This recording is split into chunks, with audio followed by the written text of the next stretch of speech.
A section of leaders from Garissa County have called on the national government to fast-track the reopening of the Kenya-Somali border at Liboi, saying the prolonged closure has severely affected livelihoods and slowed economic growth in the northeastern region. The Kenya-Somalia border was closed between 2011 and 2012 at the height of insecurity linked to the military group Al-Shabaab.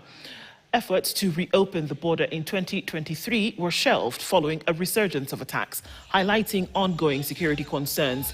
Speaking in Dadaab town during a political rally to drum up support for Garissa governorship candidate Mohamed Shidvie ahead of the next general election, the leaders argued that the continued closure of the border has had far-reaching consequences, particularly for residents of Garissa and the wider northeastern region.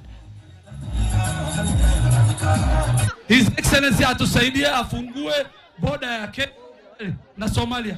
Tafadhali tunataka ya boda ifunguliwe na niongee na president, inshallah Mungu anipatie nafasi tutaongea na president. Saa hii amani imekuwa mzuri, Al-Shabaab imeenda chini, kila kitu iko mzuri sasa, mpaka tufungue hii biashara ya Kenya na Somalia na pia hata Ethiopia.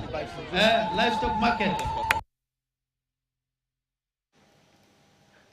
The ongoing Vironi-Mao Summit highway expansion is on course with